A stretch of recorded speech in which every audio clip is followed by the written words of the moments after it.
Want to speak real English from your first lesson? Sign up for your free lifetime account at EnglishClass101.com. Hi everybody, my name is Alicia. In this lesson, I'm going to talk about expressions you can use to decline or reject invitations. So these are expressions you can use to politely say no to something. Let's get started. Okay. On this side of the board, I want to talk about some casual expressions. These are expressions you can use with friends, with family members, with close coworkers. These are everyday expressions you can use to say no when someone invites you to something. Let's start with the first one. Thanks for the invitation, but... So at native speed, this sounds like, thanks for the invitation, but... You can use this in speech and you can use this in writing. A couple of points. Thanks for. We use thanks for and we use the invitation, the invitation. So this the means your invitation this time. Thanks for the invitation, but, and after but, we include some reason. So I'm going to say no. Here's my reason. Thanks for the invitation, but I have to work that day. Thanks for the invitation, but I have to work that day. So I've used that day in my example, but you can change that day to I have to work tonight, or I have to work tomorrow, or I have to work that weekend. Whatever the time, whatever the day of the invitation, you can change this part of the pattern. Sorry, I have to work that day. At native speed, this sounds like, thanks for the invitation, but I have to work. Or thanks for the invitation, but I have to work that day. Okay, the next one, I already have plans. I already have plans. Please notice here, plans is in the plural form. So not I already have a plan, but I already have plans. We use this plans to talk about something we already decided to do. I already have plans. This one is one I personally don't use a lot because it's not specific. If someone says, sorry, I already have plans, I feel like it's a lie, like they don't want to join me and they don't have a good reason not to. So they say this. I feel like this is one you can use if you really don't want to join someone and you don't have a good reason to do that, or you don't have a good reason not to join. So I don't like to use this one generally. I'll try to be specific, like, sorry, I have to work. Like, there's usually a reason I can't do something. But you may hear this, which means someone already has a plan. Of course, you can use this as well if you really do have a plan and you don't want to tell the other person. It's a private plan or there's some reason you want to keep it a secret. You can use I already have plans. Okay, the next one is I'm not feeling well. I'm not feeling well. So don't forget this I'm not but I'm not. I'm not feeling well. This means I'm sick. So I'm a little bit sick. That's the feeling here. I'm not feeling well in the progressive form here shows that this is my condition now. So at native speed, thanks for the invitation, but I'm not feeling well. So this means I'm sick. Sorry, I can't join you. And you can use good here too. You will hear native speakers say, I'm not feeling good. I'm not feeling so good. I'm not feeling great. You can change it a little bit, but this is another common way to reject an invitation. Okay, another very useful one, this one I use a lot, honestly, is I'm really busy with work. I'm really busy with work. Of course, you can change work to studies. I'm really busy with my studies, or I'm really busy studying for a test. Again, don't forget this sound, I'm really busy. And you can change this, you can remove really and say, sorry, I'm busy with work. I can't, I'm busy with work. That's fine as well. Really is just an emphasis word. Sorry, I'm really busy with work. Also, we use this preposition here. I'm really busy with work Or if you are at the office when you reply to this, in most cases, you can say, I'm really busy at the office today, or I'm really busy at work today. Sorry, I can't come. You may also hear that's used for places. I'm really busy at the office. Sorry, I'm really busy at school today. You can use it for places too. Or you can use with plus work or studies. At native speed, it sounds like, thanks for the invitation, but I'm really busy with work.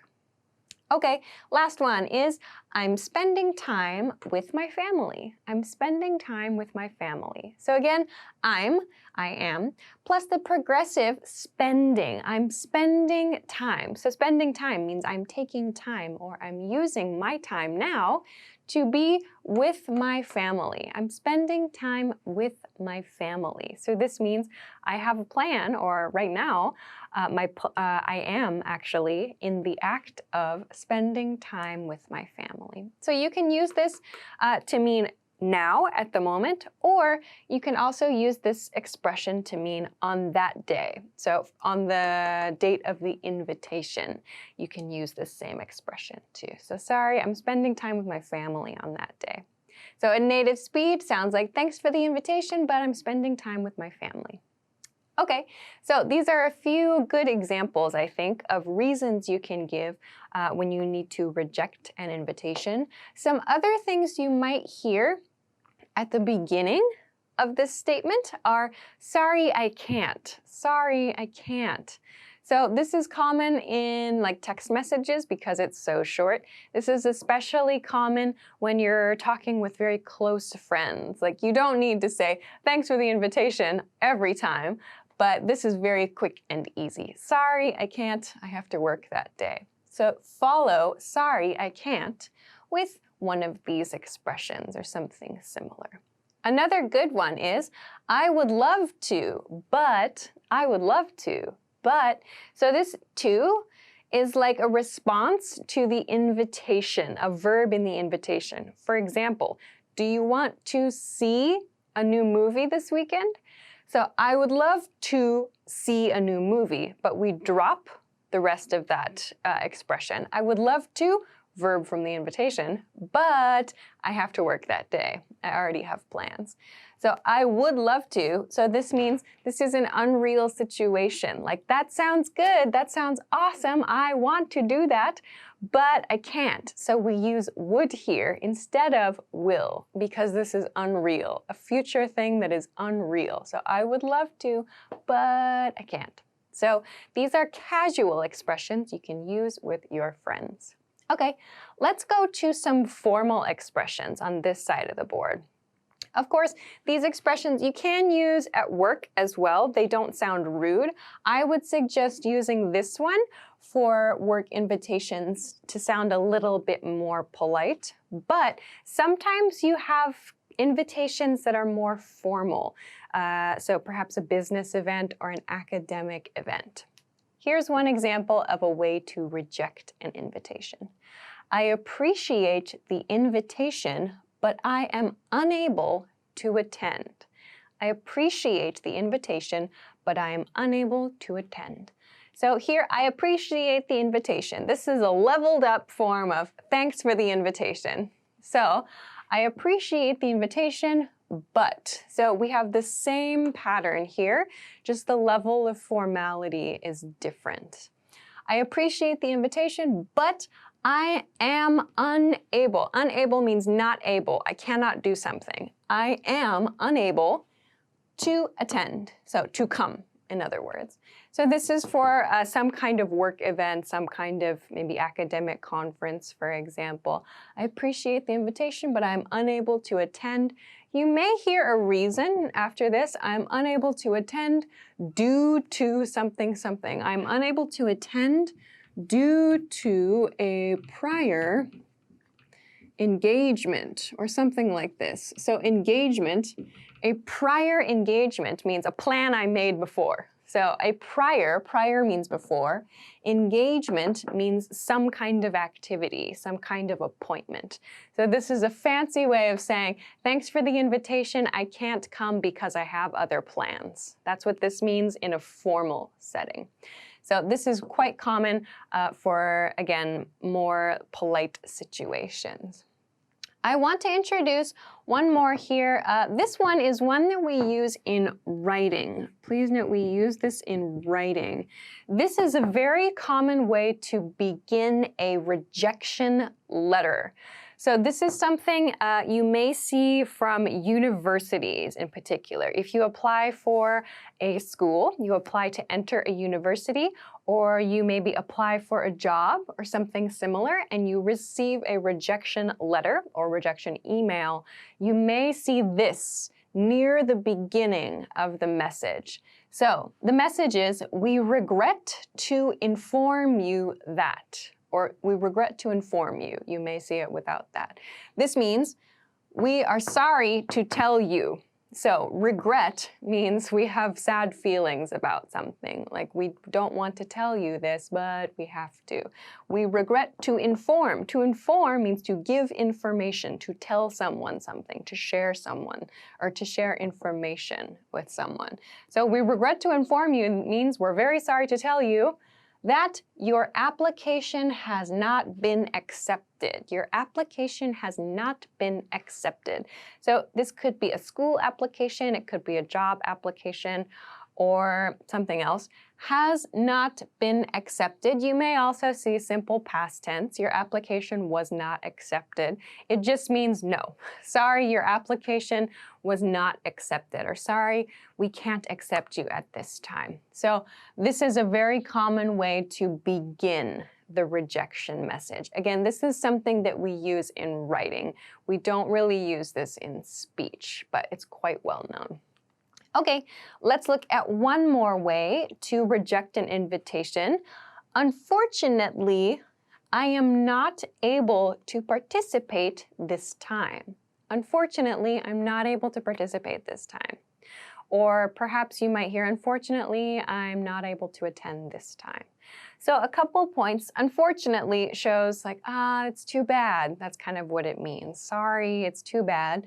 But I am not able. So again, we see this, I am not able, which is just like I am unable. Both are correct. You can choose whichever you prefer. I am not able to participate, to participate. So this means it could be an event, it could be some kind of activity, whatever, to participate. You might use this sometimes instead of attend. Maybe if someone invites you to speak at an event or something like that, you might use participate instead of just attend the event. And this part is nice to include, this time, this time. So that means for this event in particular, I'm not able to participate, sorry. But it's like in the future, maybe I can.